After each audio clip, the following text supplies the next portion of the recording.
Most of us, when growing up, were exposed to the Aesop's fable The Boy Who Cried Wolf. The story, in which a boy repeatedly pretends to have seen a wolf and loses all credibility, causing people to ignore him when he really is attacked by a wolf, was presumably meant to be tale warning children about the dangers of lying. But President Donald Trump and his minions appear to have learned the lesson, backwards or upside down. If you have a real wolf that you want to hide, then your best bet is to cry wolf until people would know a real wolf, even if it was staring them in the face. Last week, while much of the cable news and White House reporter pool was obsessing over flash in the pan Anthony Scaramucci am guilty too, a far more important story was spilling out at a Senate Judiciary Committee hearing. A businessman named Bill Browder was explaining what he learned working in Vladimir Putin's Russia. His testimony could provide the information that brings together a true understanding of what's really going on with Trump and Russia.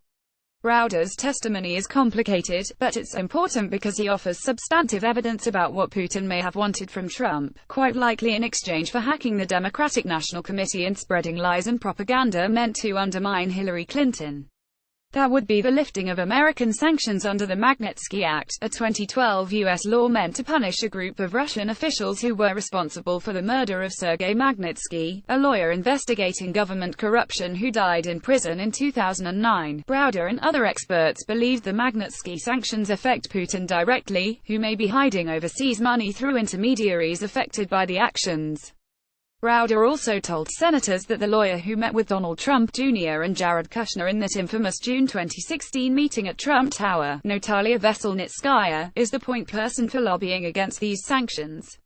Donald Jr. has admitted that the meeting was arranged to gather Russian information that might be damaging to the Clinton campaign and that they discussed the issue of Russian adoptions, which is a euphemism, a proxy for the Magnitsky sanctions.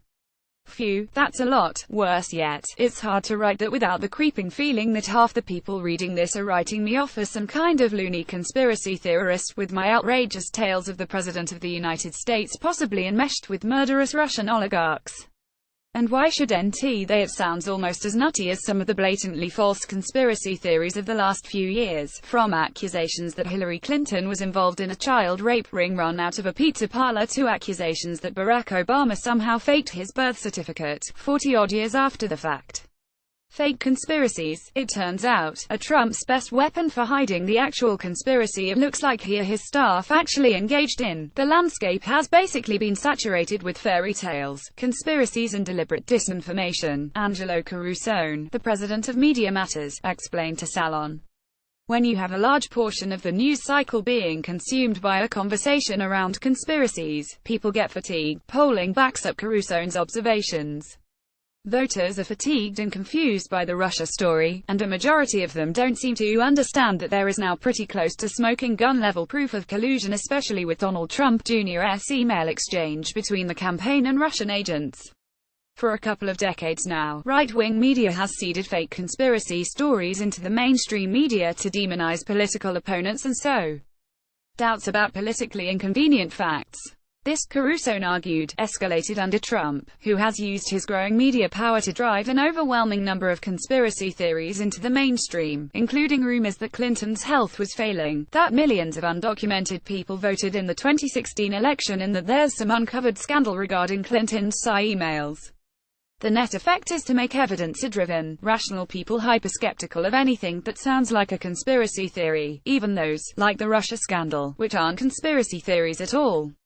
So when a journalist tries to publicly piece together what's going on with Trump and Russia, you sound like a crazy person, because the audience has been hardwired to believe that all conspiracies are akin to Alex Jonas' interdimensional demon, Carusone said, referencing the InfoWars host's claims that Democratic politicians are conspiring with hellspawn to control the country. After all, can any of us prove that isn't true? It's frustrating, because the grim truth of the matter is that some conspiracies are real. Watergate, as Caruso noted, was a real conspiracy. George W. Bush's White House invented evidence to hoodwink the public into supporting the invasion of Iraq. Most white-collar crimes are conspiracies.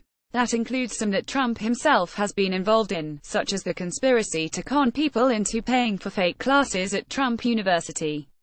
There was also clearly some kind of conspiracy to spread conspiracy theories on behalf of the Trump campaign, though how deep it goes is still not clear. And it's this conspiracy that shows how effective fake conspiracy theories can be at obscuring real-life conspiracies that are actually happening. During the Democratic National Convention, a conspiracy theory, which turned out not to be true, spread like wildfire. People claimed that leaked DNC emails proved that the Democratic Party had conspired to steal the nomination from Bernie Sanders and hand it to Clinton. The story was one of many that, it later turned out, were being seeded by Russian agents who were using WikiLeaks as a cutout to stoke baseless paranoia. The DNC did not conspire to throw the primary to Sanders.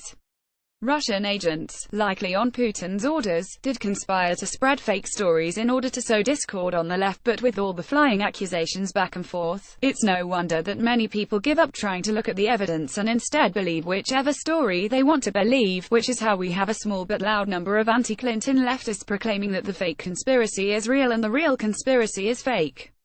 It's dizzying, but it's effective. More disturbingly, it's clear that Trump's team has become highly skilled at weaponizing fake conspiracy theories to stir up noise and sow widespread confusion. Fox News' Sean Hannity, for instance, has been tightly wound into the Trump campaign and administration since Trump started seriously running for president. Hannity has functioned more as a communications arm for the Trump campaign and now the White House than as an independent journalist. He is also a reliable purveyor of fake conspiracy theories that just so happen to emerge whenever new developments in the Trump-Russia scandal are reported. This month, as Media Matters reported, Hannity has been sowing the theory that the meeting between Veselnitskaya, Donald Trump Jr., Kushner and various Russian agents was actually a setup by the Democrats, aimed at making the Trump campaign look bad. Hannity was also the main purveyor of a conspiracy theory accusing Democrats of murdering a DNC staffer named Seth Rich who, in Hannity's universe, was also responsible for leaking the party's emails. Hannity pimped that lie at the same time that Trump apparently admitted to obstructing justice by firing FBI Director James Comey in an effort to shut down the Russia investigation. How can an average person who doesn't work in journalism or law enforcement or politics, and doesn't have the time to sift through original sources and lengthy testimony transcripts, figure out what tales of conspiracy are probably real or at least plausible, and which ones are almost certainly fake? There's not really a good answer to the question. Caruso had some useful suggestions, such as getting news from NPR instead of cable news that leans too heavily on speculation instead of facts. Cable news channels, for instance, devoted 13 times as much airtime to Clinton's phony health story as they did to the real story about Trump's corrupt dealings with the Trump Foundation. Still, this problem is way too big to deal with on an individual level. There's simply too much misinformation out there, and it's unreasonable to expect ordinary people to know how to tell truth from the lies.